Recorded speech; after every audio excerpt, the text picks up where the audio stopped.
Hello, everybody. Welcome to another exciting episode of Jimmy's Jambox. We're here. We're back at it again, and we're going to get on into it. But before we do, as always, please make sure to like, subscribe, push all the buttons, do all the things. You know, I don't know where they are, but you do, and I trust you. With that being said, here's a quick word from our sponsor. Mystic Kava, an earthy, grounding blend of kava root, cinnamon bark, cranberries, and stevia. The Brothers Apothecary, fine teas and remedies. All right, thank you all so much for watching again. Shout out The Brothers Apothecary. Make sure to click the link below. Go check them out. I guarantee you're going to like it. But with that being said, let's go ahead and get on into it. Here is today's guest. What's up, everybody? Sleepy Samurai here. Hello. Hey, what's going on? Thank you so much for joining us. Thank you for having me. Yeah. I'm excited. Why don't you tell us a little bit about, where you're from, what you do, give us that like Tinder profile of your involvement with music. Oh, don't tell my girl. I'm from Vancouver, Washington. I moved here when I was like 3 years old. So I like to say born and raised, not born, but basically born and raised here. Yeah. You're born again. Yeah, born again. Yeah, born again Vancouveran. Vancouver. I don't know how they say that. But anyways, I just, I'm a hip hop artist out here. Like to have a good time. Have been writing a lot of music, for the long period of my life, and recently over the last couple years, been really trying to get it dialed in. So, yeah. And what got you into music initially? So, my older sisters, Casey and Kelly, they always had their friends around. They're a lot older than I was. So when I was I think they were graduating high school when I was like 11 or 12. So I was always around them, seeing all their parties, and they're having a good time. And they were huge rap and hip hop fans. So I was always hearing that as kind of a soundtrack to my, my youth. Got to listen to a lot of really cool stuff, probably before I should have. Yep. But yeah, just like fell in love with hip hop and rap at a very early age. Also got into like doing, drumming and stuff a bit, but yeah, just always have been surrounded by some form of music one way or the other. Yeah.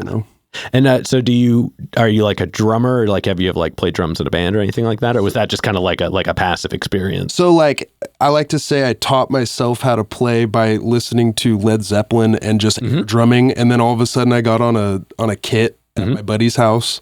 We were a glorified Metallica cover band. That's all we really did. We didn't play our own stuff. That's all right. But there are people who make tons of money off of that. Yeah. I've wish I would have stuck with it as far as like I had a set, got rid of it, but it's in the works. I think I'll be getting another set at some point. But yeah, it was always a lot of fun to just kind of noodle around on that and hear my buddies who were really good musicians as well at a young age. I was just like blown away by some of those guys. So I was like, all right, I got to get my chops up, Yep. Yeah. So I remember my first real experience with drums, because I'm a bass player from the beginning, but like drummer in nature. That's what I play now. I remember my first time ever like playing like a song, like learning a song and like actually playing it through. Yeah. My buddies and I, we were going to do it for Halloween. We were going to play an Alisana song. Okay.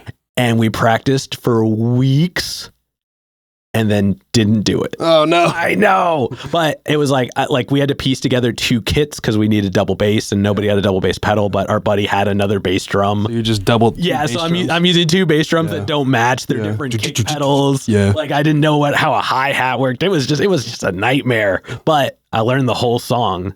And from there I was like, oh. And then I was already in band, so I would just sneak behind my drummer's kit and play whatever they had. Yeah. But no, I mean, drums are a good instrument, especially to segue into like rap and hip hop, learning that percussive element, learning rhythms, syncopation and stuff like that. Like actually knowing where you can put your voice. It is a snare drum almost. Yep. In my opinion, or you're doing fills. I mean, it could be any of them, because like really, you can change up like your pattern and your flow and your cadence and things like that, and make it change your timing, but also like counterpoint to the song's timing, or like almost polyrhythmic at certain points, just by acknowledging, like we do with our individual hands and feet, like a pattern can change for one appendage and suddenly the whole beat is different, even if 2/3 or 3/4 are the same. Yeah. And even just count, like being able to count and stuff, like that was a big one for me, because like I'm very much, if anybody's ever listened to my music, very flow driven. And I think that is an extension of the fact that I learned drums. No, totally. And I mean, that is such a useful thing to have, like as a core element, is like knowing where in the song you are. Yeah. Like knowing what measure you're on, when it's going to turn around, and being able to even tell that just by the sound of the song. Yeah. So that's definitely useful to have. Yeah, it's been a blessing for sure. Very much so. But let's go ahead and get back into the questions here. Yeah. For this next one, I want you to think way back. We're going to go back a little bit. What is the first song that you like remember? Like the one that you were like, this one sticks with me all the time. That's actually really easy. It's Coolio Gangsta's Paradise. Hell yeah. I remember so obviously that song was on the radio when I was at a very young age, and it was a fucking monster hit. Yeah. So I remember finding that cassette in my sister's room and being like, I didn't understand how cassette tapes worked. I'm like 6 or 7 years old, and I'm like, how does this, so I'm fast forwarding trying to find the song, and then I'd fast forward too far and be in the middle of it, and then I'd rewind it, and like, I remember that was a specific song, and I was like, dude, this is the shit. Yeah. Yeah. At a very young age, I was like, I love Coolio and I love Gangsta's Paradise. You know what I'm saying? And it was just like, that one definitely stuck with me for a long time. Yeah. I can believe, it's technically a one-hit wonder, but like when you make a track like that, you don't need another, you know what I mean? Like, that was like such an iconic song. Like to this day, it still hits. It still gets radio play. Yeah. Which is wild. It came out, if you think about it, how many years ago now? Yeah. It's been a while. It had such a like core element to it that was like very like choir, very like almost like operatic. Yeah. But it was so much more prominent than a lot of other people. Like another one that would have it is like Jesus Walks. Yes. Like that's one of those tracks where when you hear it, it just has this extra layer. It's got a lot of it speaks to your soul a bit. You know what I'm saying? Yeah, it didn't feel like a posture song per se. No, it was made for a specific reason. Yes. And that reason was to make a 6-year-old me fall in love with hip hop. Exactly. Coolio was just like, yeah. And then the hair when I saw him, and then, and then I'm, growing up, you see him on Snick and you're like, wait a second, is that the same guy? Is that Keenan and Kel? Wait, what's happening here? So that was always pretty cool. Yeah. And then for this next one, this is one we ask early. It's one we ask often, and it's definitely a crowd favorite. What was the first album you ever bought with your own money? If I had to say, if I could remember correctly, I think I had my friend's older brother go and purchase us the Chronic 2001. Ah, okay. I had to hide that from my parents. Sorry, Mom. And that was allegedly. Yeah. But my friend's older brother was kind of apprehensive to buy it for us. Had a big ass pot leaf on the front of it. We're young. Maybe 11 or 12. Yeah. Maybe 13. I'm not 100% sure what exact age I was. But dude, that album back to front, we would just listen to that. And my friend even had the edited version, which we would listen to because it was funny to us, because they did all the the weird sounds and stuff to block out or put words backwards, but then we'd pop in the unedited version and just little hoodlums. Man, did you ever find a track where you were like, I kind of like the edited one better? Yes, actually, specifically the Eddie Griffith skit, we would play that shit over and over because they reversed some of the words. So it just sounded so funny because he'd be like, biggest hose on the actual one, but then on the edited version, it would be like, biggest hat, and we're young ass kids. We thought it was the funniest shit because they were just like, it was just nonsense, Yeah. And it was, that one specifically, that skit was really funny to us that we would just play that shit over and over. I remember specifically me and my homie Zani would just die laughing playing that shit. Yeah. Oh yeah. For me, it was Real Big by Manny Fresh. Oh yeah. I got to tell you, I'll take the edited one. He just lays on it so for no reason. It's every other word. Yeah. It's like Roll Call by Lil Jon and the East Side Boys. Yes. But at least they did it with like a design in mind. Yeah. Like, yes, they chose one specific word that I can't say on and said it. I think it's like 180 something times. That's a lot. Yeah, They laid it on thick, and you know what? They didn't give a shit either. No, it was Little John and the East Side Boys. Have you heard Little John's meditation album? No. Oh, it's incredible. I might throw that on here. It's not music. Like, it is music, but it's not like him doing music. It's him like, he's like, all right, and now you're going to breathe for 3. No, he had a decibel level. Yeah. I've never heard him not scream at me. But definitely go check it out. I like to put it on once a day and just be like, if he can calm down, I can. Talk about range. Yeah. It's also weird just hearing his regular voice. Yeah, I don't think I've ever heard it. Yeah, it's strange. That you just made me have an epiphany. I don't think I've ever heard him not just yeah. Go check it out. It's wild. And also, he just put out a track. Like, he was just featured on a track called like "Get Madness" or something like that, where he is just going full tilt. So there's a very odd duality in the experience. Yeah, you got to be able to do both, right? Yep. Yeah. All right, but getting back to this, for this next one, we're still focusing on your early experiences.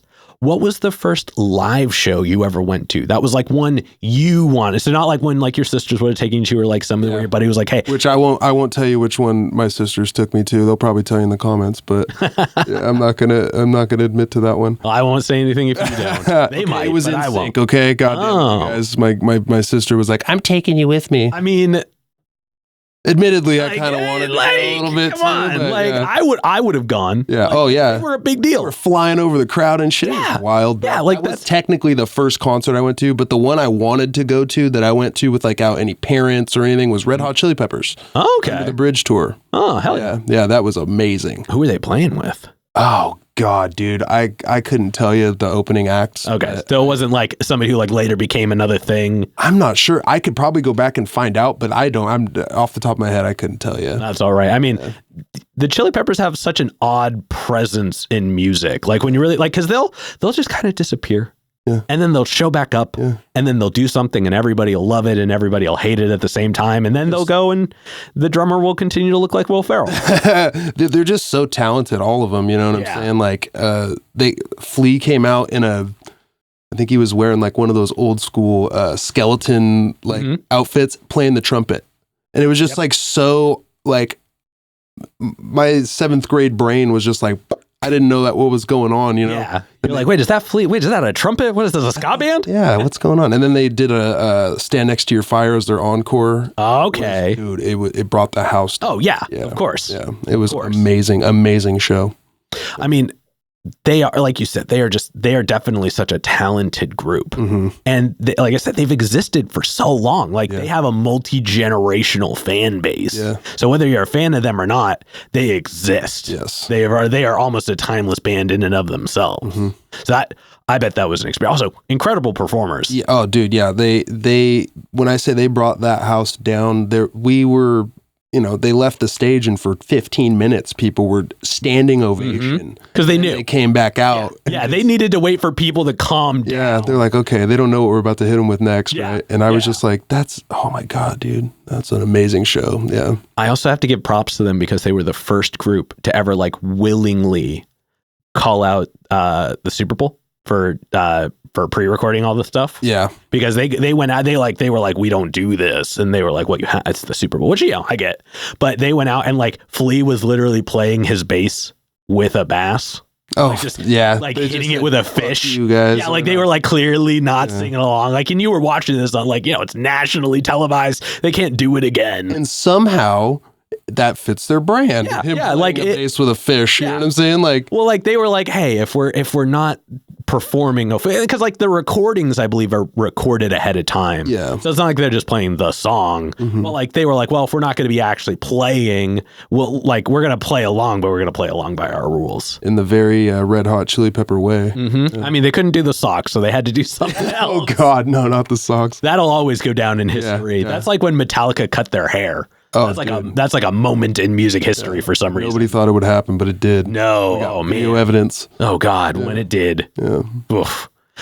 All right, and then to wrap up the foundation questions, do you have a defining moment? Because like, you've experienced music and, now you're doing it out, but do you have like a defining moment where music became like the thing you were going to do?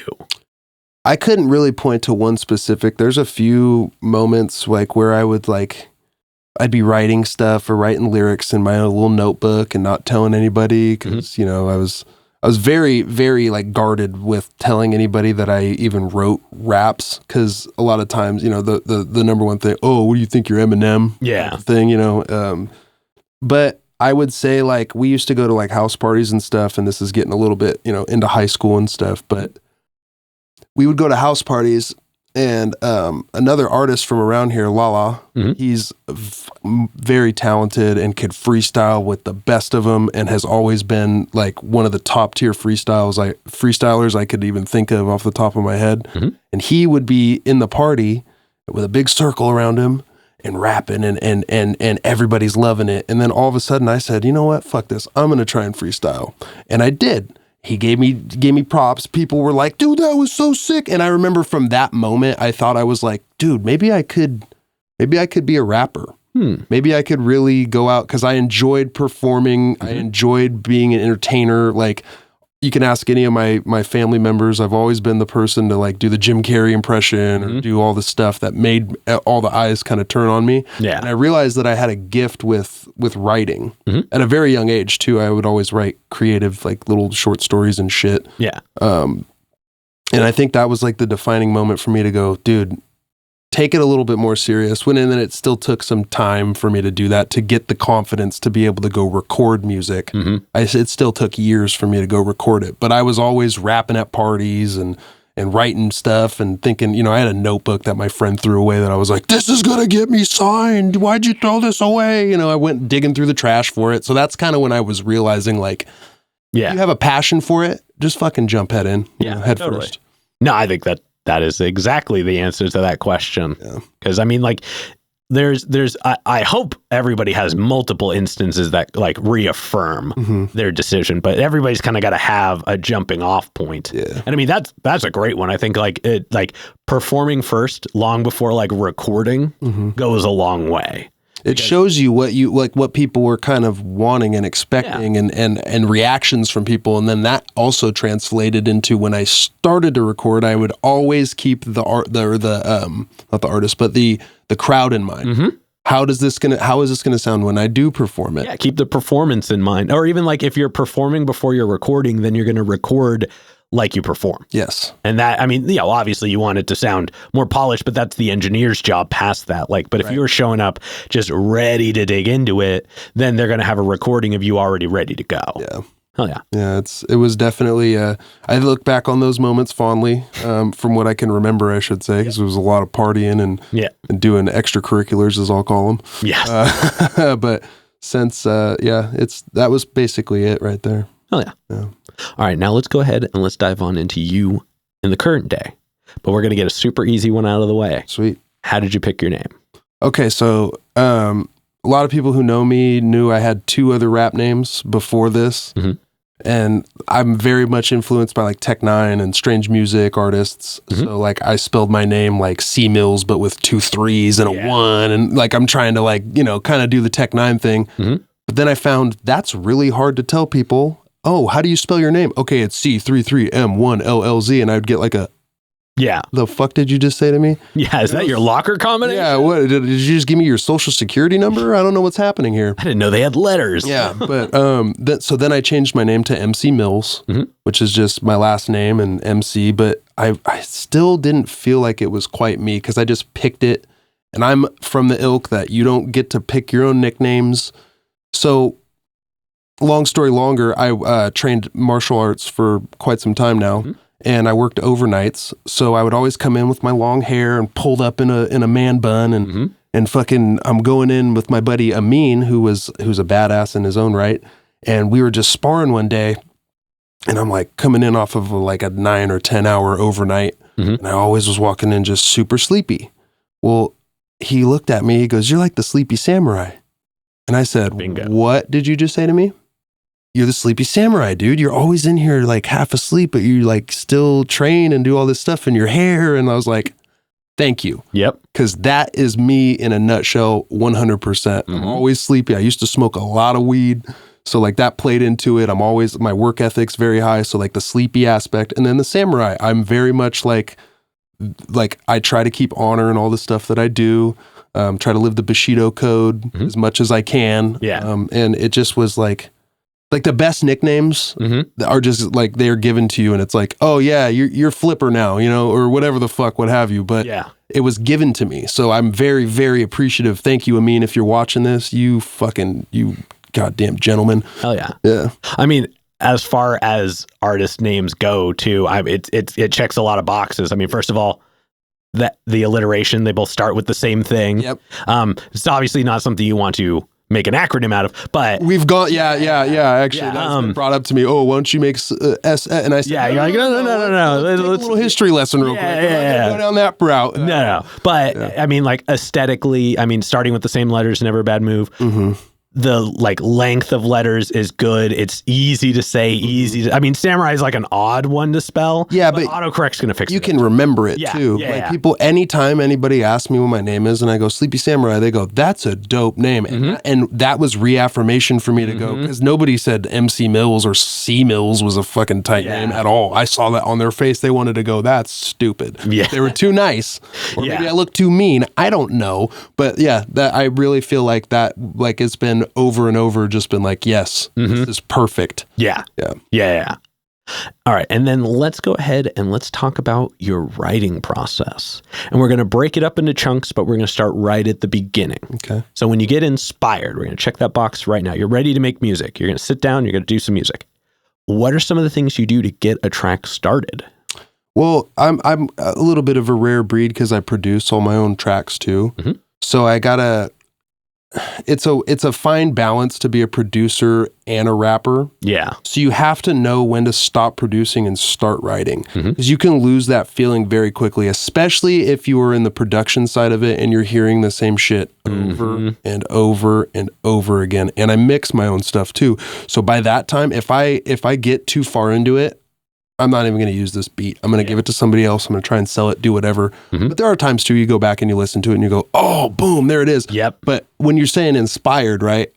If I feel some type of way, like the music's moving me and I just pull my phone out and start just typing away, I know that that's going to be a song that I'm going to feel very strongly about. Yeah. Versus as if I'm like, oh, I used to have like pre-written stuff and try to match it, and that never works. Yeah. That never ever works, at least in my own experience. Like I have to feel what emotion I'm trying to convey through my writing and through the beat and everything all in conjunction. Yeah. So for me, it's just more about like, okay, knowing when to stop producing or overproducing, because I have a problem with that too. Sometimes I'm going to add this and that, and I'm going to do a counter melody and all this shit. But start EQing something on the wrong channel and you're sure. Yeah. You're like, I don't know why the bass isn't dropping out a lot, but I feel like it's dropping out. Maybe I'm just different. Oh no, it's on a track that has nothing on it. Yeah. Or if I get into mixing and shit, then I'm just kind of like, because mixing, I like to do it and it's fun and I'm learning a lot as I go. And I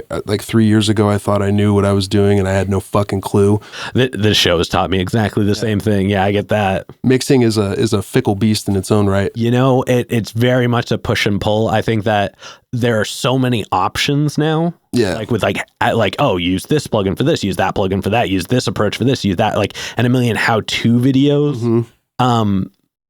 But the thing that I think really matters the most is gain staging. Yes. That's something I wish anybody had taught me early on and had really taken the time to be like, no, you don't ever turn it up loud at any one spot. No. You prepare to get turned up loud at the end. At the end, yeah. And that's anybody what I was told me that in the beginning. Yeah. Same thing. I was like, man, let me max this out so I don't have to do anything on the final one. But really, you're losing all your transients. I mean, when you compress it, it's like transient presence is really only important if that's like the style you're going for. That's the other thing too. Is like if you're making an electronic track, unless you're like Cone Sound, because they live in a realm separate of their own.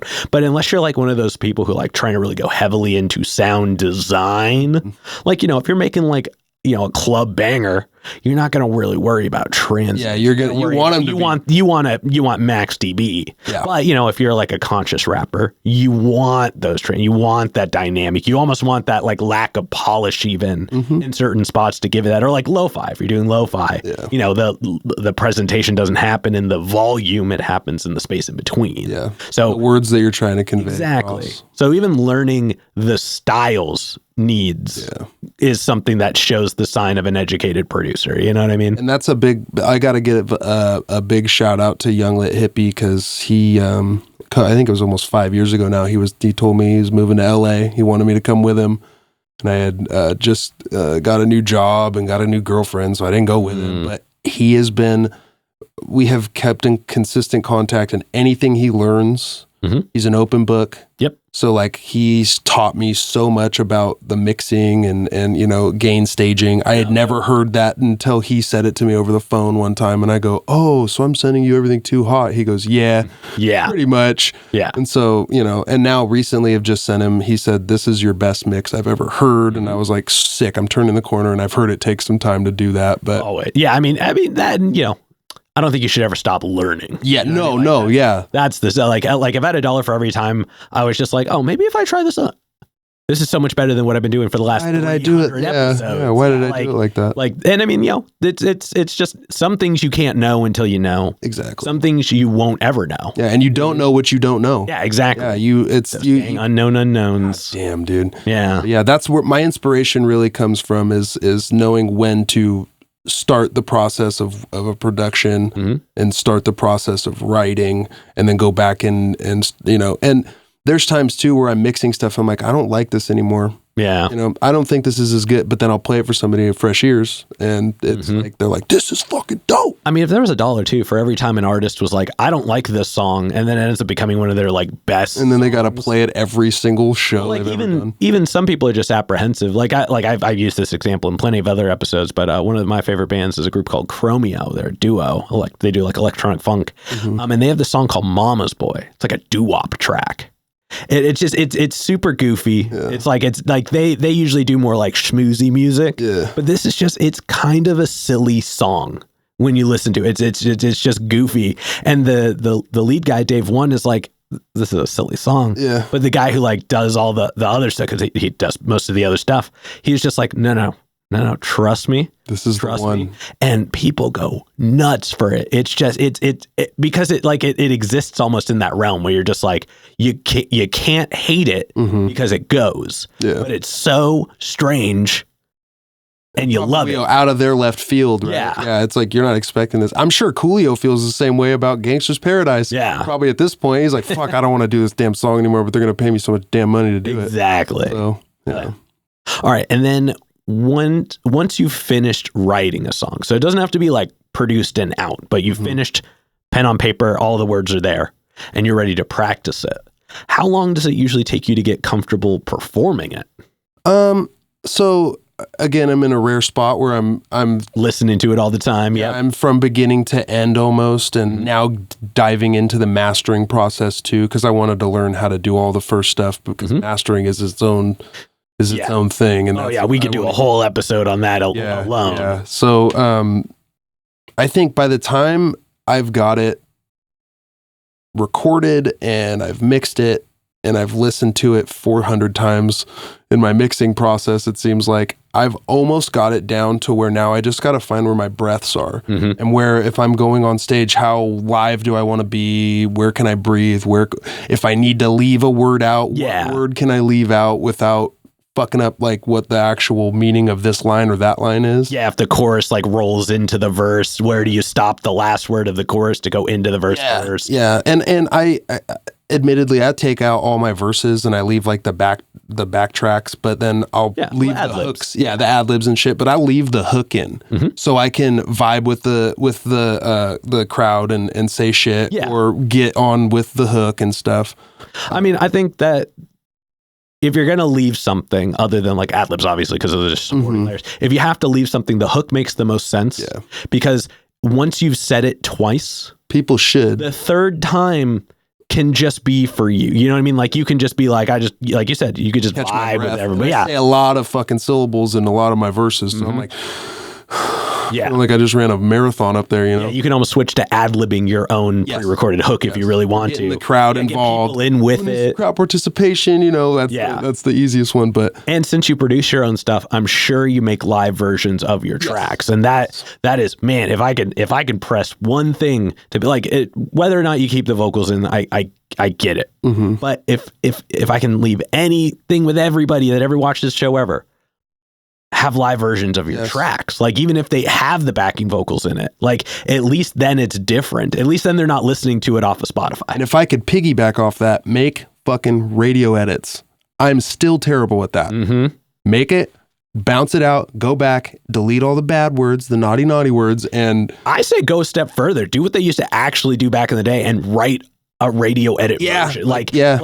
Those were so much fun. Yeah. Like even in there, like I said, like Manny Fresh's version of Real Big, the censored version is not just bleeped. It's not like it, like he repurposed stuff. Like, he like, and I mean, there's still some swear words in it, but like it just it has its own flow. Like when you don't have to just be like, exactly. Like it goes a long way. Yeah, definitely. And you're not writing a whole nother song. You're just exchanging a couple of words. Swapping out a couple words, or even choosing to omit them, but on your terms. Because the DJ on a radio station is not going to care. They're just going to hit the reverse button for a second. The beat's going to sound all weird.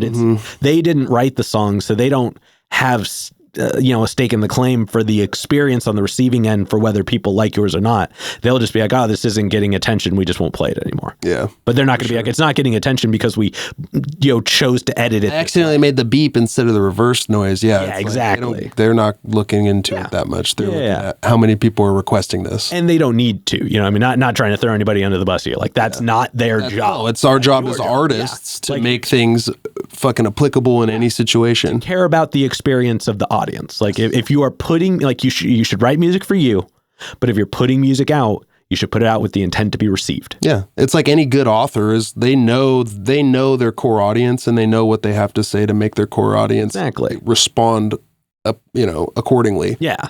Well, that, and it just shows like a level of professionalism. I'm not saying that we all need to be showing up in suits and ties and things like that, but like when you show up and you're like, yo, this is me, this is what I do, this is who I am, and here is this copy, that copy, and this copy. Yeah. Then they're going to be like, oh, so we don't have to ask for anything. We don't have to do anything. This person showed up prepared. We would love to work with you because you are going to create less of a hassle and more of an experience. And that's that precedence up for you to be able for them to come back to you again and go, hey, so you got a radio edit for this song? And exactly. There it is. Exactly. And if you just have it ready to go, then you're just good to go. Yeah. Oh, yeah. For sure. All right. And then for this next one, I want you to look back at 2023. Okay. So from beginning to end, in that year, how did your process change? Or if it stayed the same, what did you solidify during that year? So I would say I got a lot more consistent with like trying to release music. I had a goal I keep bringing my homie Marshall Law up. Shout out Marshall. We had a little a friendly competition who could drop more music in that year. And I'm terrible at staying consistent with dropping music because I'm very much a perfectionist / jack of all trades, master of none, but a jack of many is better than one type of a dude. So like I got really into like dropping something at least monthly, whether it be just a solo like track or like a feature, or we dropped our EP Money Problems. And in that process, I started to figure out a formula to like what I used to do was I would get a bunch of different ideas going at once instead of seeing one idea all the way through to the end, from the production to the writing to the mixing to the master to now it's ready to put out whenever I want to. Yeah. Versus like, oh, okay, I'm going to write, a verse and a hook and I'll come back to this because I want to make a new beat because I'm very much ADD too when I'm coming up with stuff. I go, oh, it'd be really cool is if we did this, I'm going to make a new project. And I found that was very detrimental to me, and that's why I wasn't releasing as much music, is because I wasn't seeing something all the way. And it goes back to, do I still like this? If you're in the moment and you create a whole song, it doesn't matter if you like it or not anymore. It's not really up to you. It's up to, I mean, to a degree it is. Yeah. We got to like what we're doing. But my point is it's up to you to now give it to the people and let them consume it. Because it's very much art, especially music, in my opinion. Especially once you put it out, it's not necessarily yours anymore. Yes, you made it. Yes, it's your ideas, and yes, it's your consciousness, but it's for other people to consume. It's open to experience from the people. Yes. The second you put it out. Yes. Like the conversation becomes everybody's once you share it. And it could be somebody's favorite song, and if I never put it out, how would it become somebody's favorite song? Yeah. Or connect with it in a certain way. Well, that, and even think of how many times artists have had songs that just sat there for a while and then suddenly it gets picked up for something or it's just available out there. The right person hears it and puts it on their platform and everybody check this out. And suddenly the song from 2, 3, 5 years ago is getting all this play and generating all this new attention to an old sound, and then people are listening to everything after and going, oh, and it only gets better from here. Yeah, and that's what having a thick catalog is good for. So my buddy Nosy, he put out a 1-minute rap for an entire year, once a week, 52 straight weeks, and that inspired me to go, you know what? I need to be putting more music out. I need to be more consistent with that. So that was kind of long answer to your question there, but yeah, it's the beginning to end, seeing it all the way through, and now I'm doing that a lot more. I just recently have been coming up with some tracks for an album, and that's kind of the process that I'm seeing through, and I'm actually happier with the end results versus oh, well, okay, I wrote a verse to this and a hook and I'm going to go back to it. And then I come back and I'm struggling trying to find out how I'm going to do my second verse. Because the second verse, ask anybody who writes music, the second verse is always the challenge. Just write the second verse first. Yeah. Well, yeah. I just mean once you come up with something, in my mind, I'm okay, I got to either do as good as this or top it and to keep the music listener interested. And for me, I kind of got a little bit scared of oh, dude, let's put in this extra work right here. I don't know if I can do it. Yeah. Once you do it enough, and you get that muscle memory going, it becomes easier and easier and easier. So, yeah. Well, then I think, part of it comes down to what you're writing the song for. Yeah. You know what I mean? If it's a story driven song versus if it's just a topical song or things like that. Yeah. But that makes perfect sense. I mean, that's such a big thing to be able to start a track and finish it intentionally. Yes. I think that was a recurring element on Alex Sky's episode. Shout out Alex.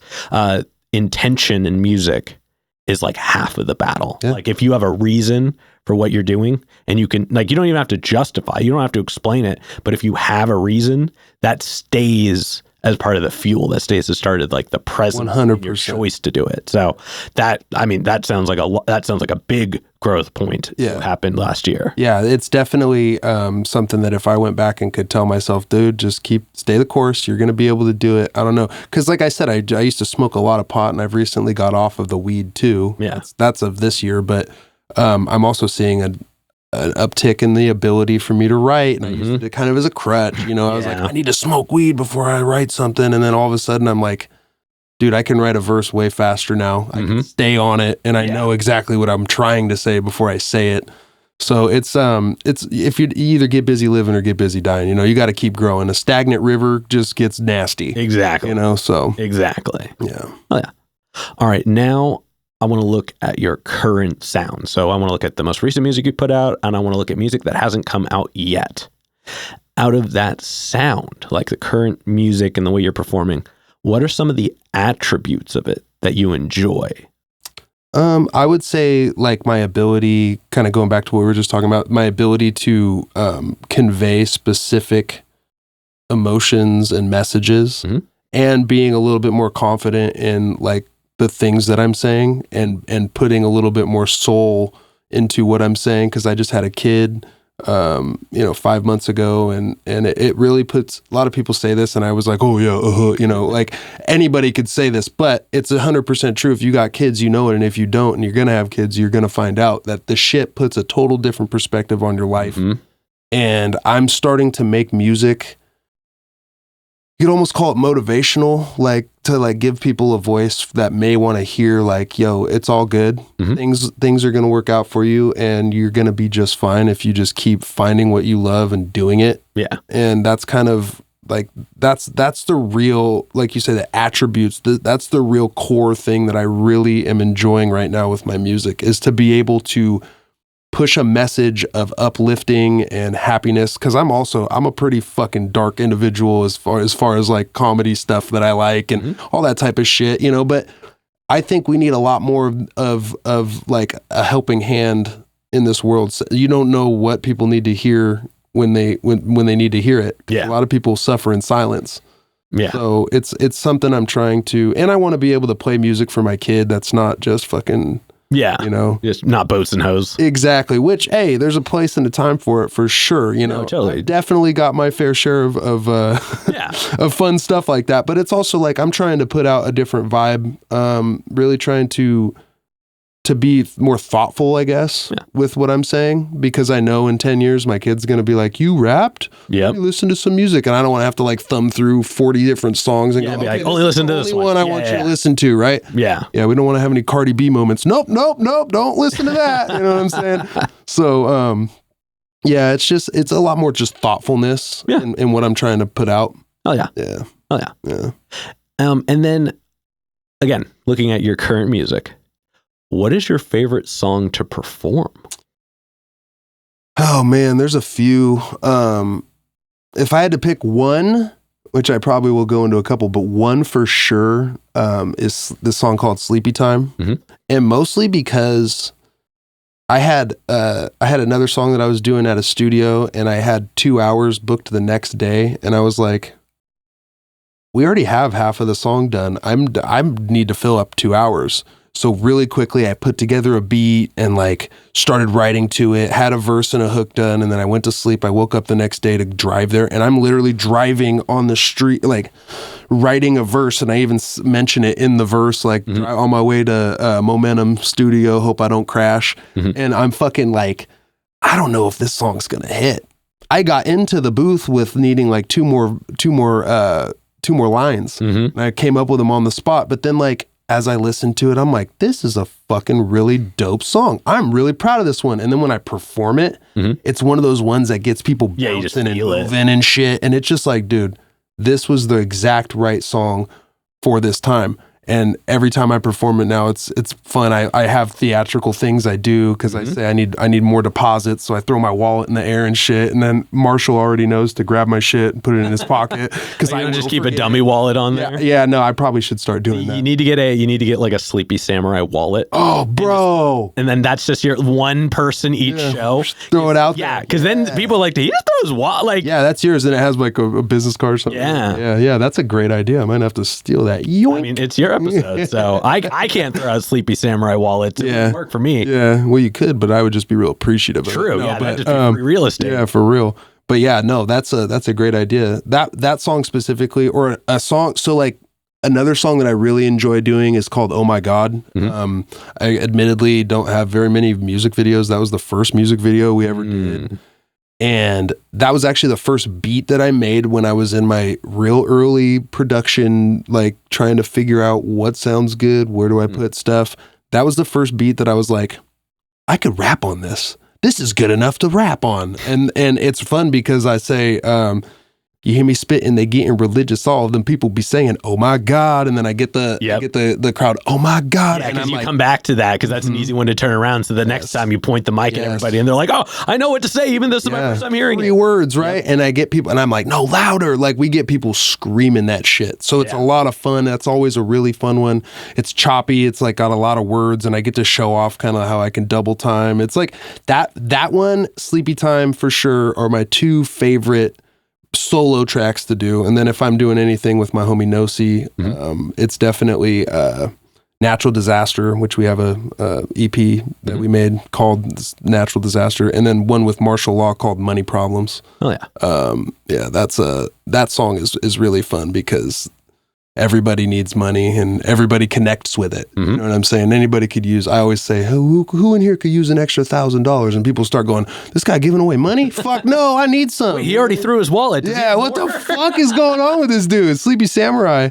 Yeah, so those tracks specifically are some of my favorites to do because they connect. Like anyone that the crowd connects with you on, you know that you're like, yes, I love performing this. I don't care how many times I do it. It'll always be on my set, at least for now. You know what I'm saying? And maybe I'll go back to it. Oh my God, not so much anymore. But I do it every once in a while to pull it out of the vault. Yeah, you know, I think when you have a certain catalog of music too, it's cool to like hold off on some, even if they're like the like obvious winners. Yeah. Like not playing them sometimes will like make people want them more. Yeah. Like when somebody doesn't hear a song they wanted to hear one time. Yeah. Then the next time they're like, man, I really hope you like, you didn't do it this last time. I hope you do it this time. And then you can make the split decision of being like, I think about change up my set. I haven't actually done that. In you know, what's funny is you say split decision. I have actually since I have my USB, I just bring my USB, have the DJ plug it in, and I read the room. Yeah. I don't even pick what songs I'm going to do beforehand anymore. I just I saw Hobson do it admittedly one time at a show, and I was like, that's fucking tight. He's just walking up and going, let's do this one. Yeah. I was like, and not missing a fucking beat.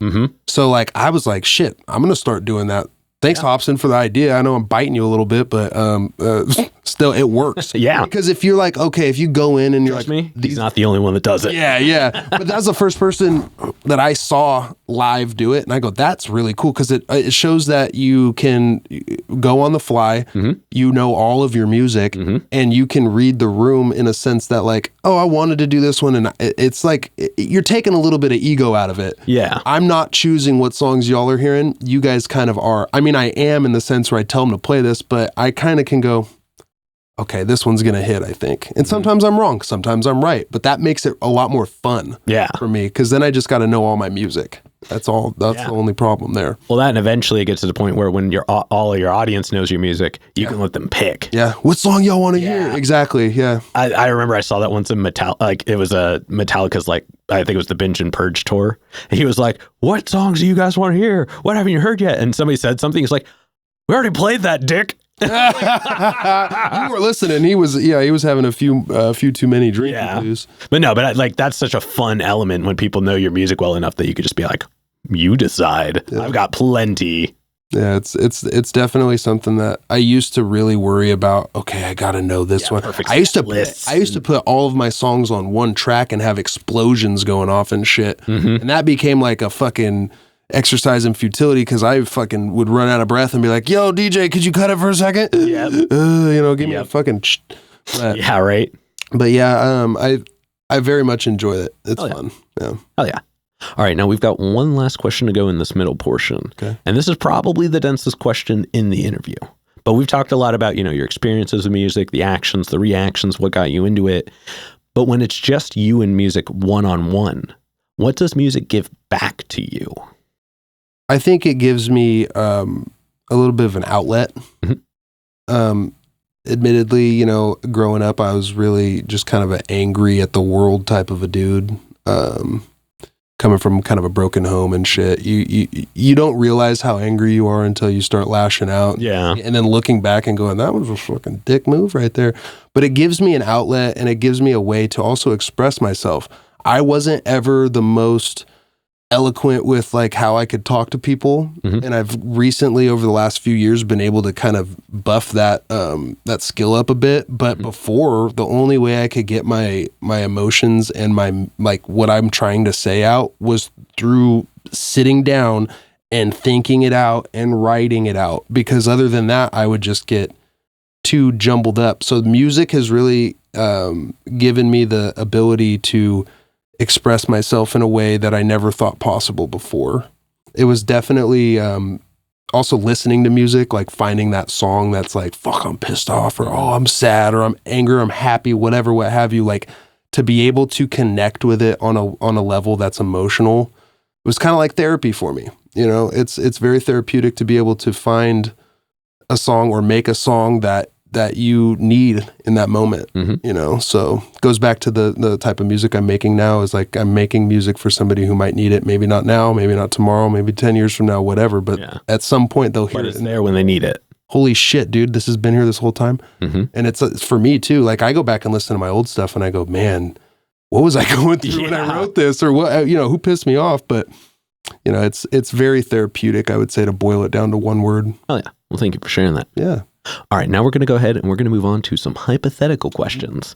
And for these ones, sky's the limits. The questions are all made up and the answers are allowed to be as well. Sweet. And for this first one, super straightforward. If you could work with anybody, the only requirement is they have to be alive. Okay.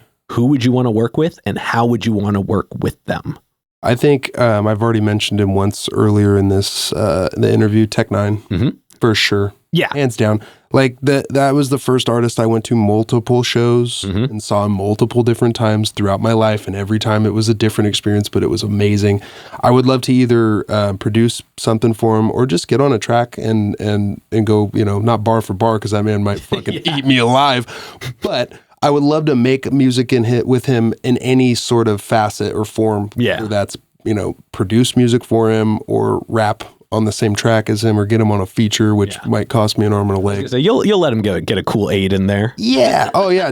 And it'll be like boom, and it's already over, right? Because he's spitting so quick. But yeah, I would say Tech9 for sure. If that's obviously the first person that popped in my head, and now that I've said his name, I don't think I could think of anybody else. No, I mean that's an acceptable option. You know what I mean? Like he has been around forever. He's got a catalog for days. He has definitely earned all of his accolades. Yeah. I can still do the entirety of This Ring from memory. Dude, yes. Yeah. I saw him perform that actually once. That would have blown my mind. He retired the song and then he goes, I'm going to do a song for you guys I haven't done in a long time. And he like turns around, he's rapping to the stage.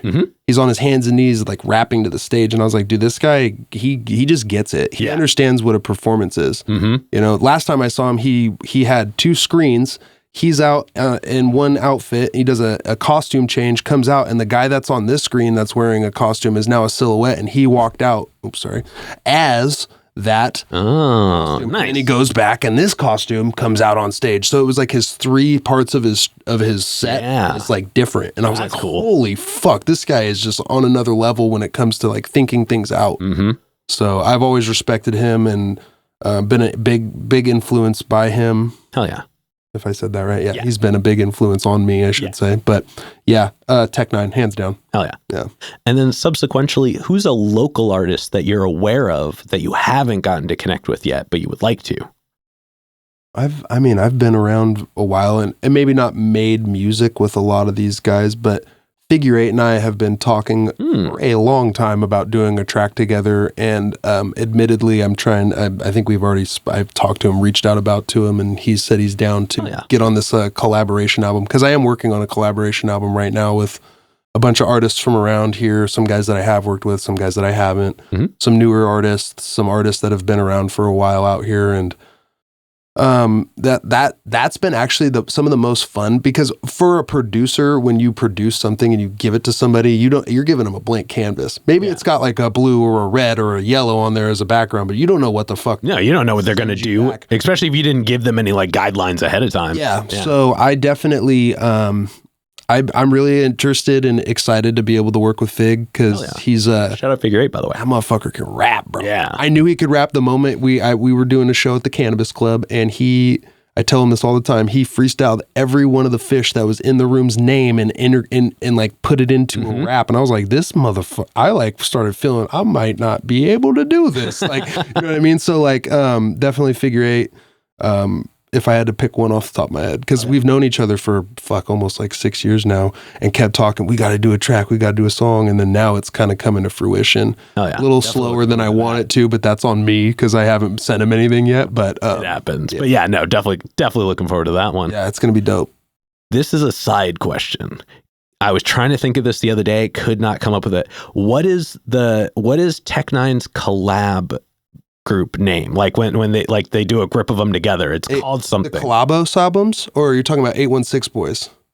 Maybe it was the Collabo albums. Because he has the Tech 9 Collabos, which... But I thought they had like a name for it, like when they got... Because I know there's like the Midwest Choppers and things like that. Like, I think it's 816 Boys. They have a little, like, they have a group. I think it's like, fuck, I can't remember off the top of my head. Maybe I'm just thinking of there was he would use a certain descriptive name, and I was trying to pull it up the other day. But it's okay. We won't spend too much time in your interview with it. I was just, if you could remember it off the top of your head. I can't, for the life of me, I don't know. That's all good. I'm sure like we'll look at it later and be like, oh, duh. It was not even what I was thinking of. I just thought I would ask real quick. Yeah. But getting back to the questions, for this next one, like I said before, sky's the limits. And in this one, it's pretty literal.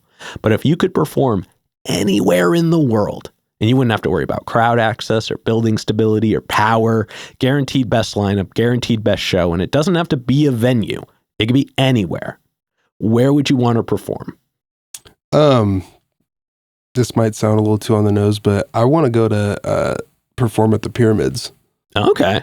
And would you want to like outside on them or like in them? That's a great question, because I've definitely seen like Pink Floyd has done stuff outside of them, but now it's a little harder inside with all the like it's a lot of in this setting, all of those would be deboobied. We want some boobies. The traps. Only the traps. No, I think, dude, inside, it would be tight to start inside and work our way out. Oh. Why limit it? If so you're like, hey, quick intermission, y'all walk outside, and all of a sudden it's a like whole I'm stage. Popping up out of the bottom where they say there's nothing. Yeah, definitely. They're like, wait, there is one trap left. It's the boulder one. Wait, no, it's just... or like this, like on top of the Sphinx or something, dude. Yeah. That'd be so fucking cool. Because there's so much history there, and like it's so grandiose and amazing, and like you jumb off of the top of it and like parachute down. Yeah, dude. Like NSYNC, but crazier. Yeah, dude. Yeah, shout out to the NSYNC fucking aerial experience. Yeah, they were fucking flying all over the place. So why not bring that to the Pyramids? Yeah, hell yeah. That'd be fun. Hell yeah. The Pyramids, or I was thinking like in the Aztec pyramid. I don't know what it is about like gigantic monolithic structures like that. Or no, totally. I mean, they're iconic. Machu Picchu or something. Yeah. It's something that's super old that you would never think a rap show would be at. I think Russ did something at the Pyramids too. Okay. So, what about like Big Ben? Like in the clock, dude. Like your backdrop is the numbers reversed in the big glass circle and the hands. Oh fuck, dude! That you just painted an amazing picture. That would have been. If anybody does that, I want credit for that one. I better give this man his money. Design. Yeah, give this man his money. Hell yeah! All right, now we've got one last hypothetical question to go. Okay. If you could get one more album from anybody, they could be alive, they could be dead, they could have not put out an album in 100 years, they could have put out an album yesterday. Who would you want an album from? Big L. Hell yeah. Yeah. You know, you're definitely not the first person to say that, and I mean, with good reason. That guy, bro, anybody who had a short run like that, only 2 albums. Yeah. And I think one of them was after he died. So very much in the same realm as like Biggie Smalls. Growing up on the West Coast, it's crazy because I grew up, going back to my sisters, they were like West Coast, East Coast. They grew up with Tupac versus Biggie. Yeah, exactly. They grew up in the East versus West beef. So I was not allowed to say I liked East Coast rappers from back then. You know, like Wu-Tang, nope. Biggie, nope. Can't like any of those guys. But Big L, for some reason, like when I heard him spit, it was just like, dude, this guy is the best fucking lyricist I've ever heard. Yeah. And I still put him up in my top 5 for sure, easily. Like, yeah, I've got a little bit of influence from him too. The way he can rap and basically rhyme every single word of every sentence is I try to do that too. And somebody actually said, you know, that you remind me of, not remind, but I see the influence from Big L. I said I was fucking reminded him. I probably would have quit right there and never did like, well, I peaked. Yeah, exactly. Yeah. But Big L for sure. Hell yeah. That guy, it's just an anomaly. Some of those dudes, like anybody that I listen and I go, how the fuck did you come up with that? Yeah. How did you write that? Yeah. Like for sure, Big L. Hell yeah. Hell yeah.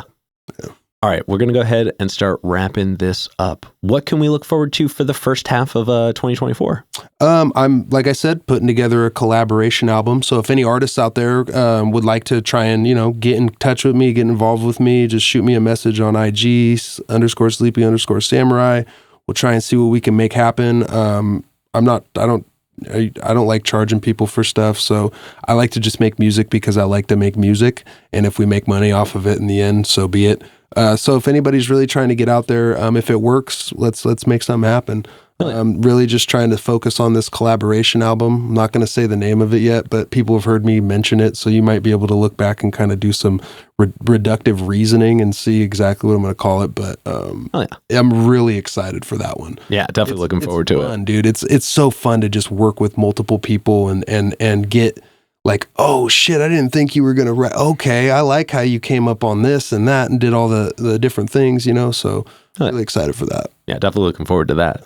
Now, usually this is where I would say to do all your ads and plugs and things, but since you just did it in that, it will have already happened on the screen and all that. So let's go ahead and move on to any other plugs, any other shout outs, anybody else you want to put on while you're on here? Yeah, so as you guys can see, I'm rocking my Sleepy Samurai hoodie. So if anybody's looking for a nice little hoodie, I know we're coming out of winter a little bit, but just trying to, spread the love, spread the warmth with the hoodies. Also, I don't know when this is going to be coming out, but March 2nd, I'm going to be doing a show opening for Spice One at PDX Event Center for Rush One. Just come out after that. Well, hey, if I see you there, dope. But yeah, that's pretty much right. Oh, actually, and I'm opening for Kasky with my homie Marshall Law. Okay. Yeah, so we're opening for Kasky up in Seattle, I think in April. Not 100% sure on that show yet, but I'm kind of stepping away from a lot of the live show or the local shows right now and trying to kind of move up towards like opening for other artists. We opened up for Locksmith, we opened up for X-Rated. So we're just trying to kind of get that resume up. And that's what I'm really excited for, is get to open for Spice One, a guy I used to listen to in high school. Get to open for Kasky, who's a fucking phenomenal artist. Yeah, that'll be amazing. And then we'll see what goes from there. Hell yeah. Yeah. Definitely looking forward to all that. All right, now we've got one last question to go. But before we do, I'm going to steal the camera for just a second. Right. As always, y'all, please make sure to like, subscribe, push all the buttons, do all the things. I don't know where they are, but you do, and I trust you. And one more shout out to the Brothers Apothecary. Make sure to click the link below and go check them out. I guarantee you're going to like it. But with that being said, the final question. I'm scared. And this is entirely up to your interpretation. But what is an album you feel is more on the obscure side? So it's one not a lot of people know, but it's one you think everybody should know. Man, that's tough because admittedly, it's going to sound so crazy. I don't listen to a lot of music anymore. It can be from like think throwback. I think like deep cuts, like one that just like you like grew up on and you're just like, man, nobody ever like listened to this, but I just loved it. Like go into the vault for this one. I don't know if I could answer that or not, because I was growing up, I was like a big hip hop fan and rock and roll, like, metal and shit. Fuck, dude. I'm drawing a blank here if I'm going to be honest. All right. Well, I was very much into like what a lot of people liked. And then I also was kind of a contrarian when people tell me Lil Wayne's the dopest. I said, fuck that. I don't like him. And then like years later would go back and listen to it and be like, I get it. Shit, dude. I'm actually drawing a blank for the first time. Dude, this is the first time in my life I think that's ever happened. I don't have an answer to a question. Oh, good. Let's switch it up then. I'm gonna throw you a curveball here. Okay. Favorite Tech Nine album? Oh man. So I think just because it holds a very close place in my heart, because it was like my high school, like really fucking big album, was Enter Ever Ready. Okay, hell yeah. Enter Ever Ready was like, huge, like Bout to Bubble, bro. I remember when that song, hearing that song for the first time, it was just like, what the fuck?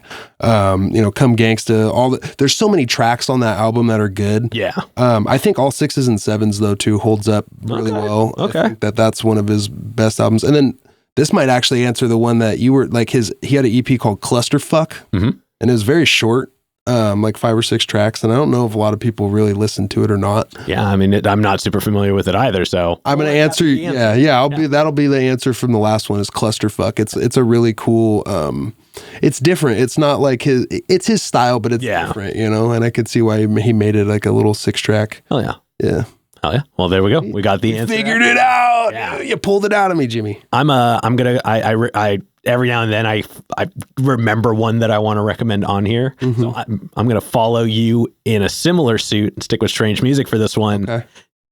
The Genius album by Chris Calico. Oh, bro. Amazing album, bro. Oh my God. It's so thick with like the sonic place he takes you in the universe. Like he's singing, he's rapping. It's like, choir, like, oh dude, Yeah. Oh man, now I'm blanking on the song, but the one where he's like, where the music video is them in the beach house, and it starts with the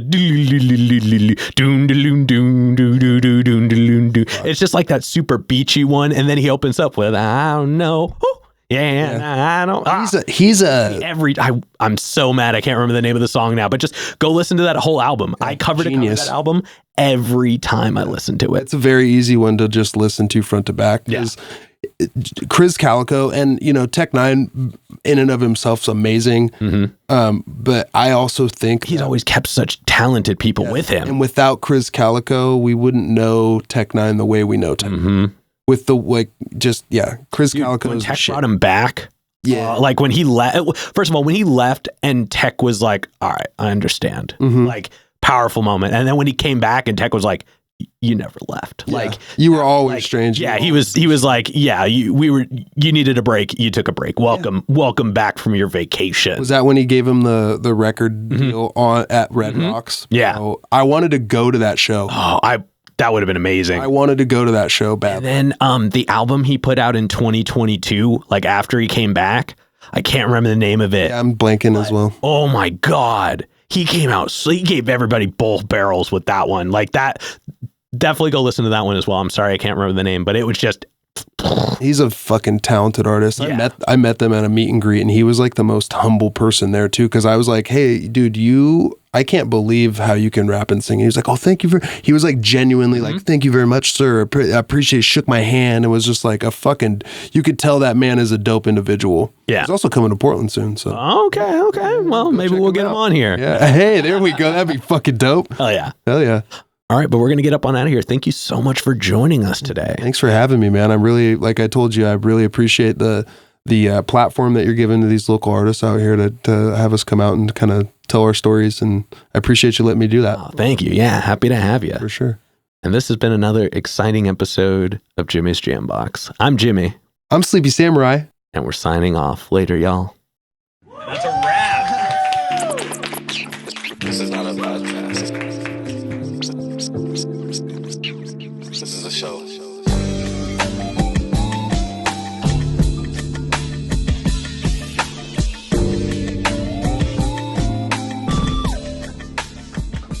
Keep jamming.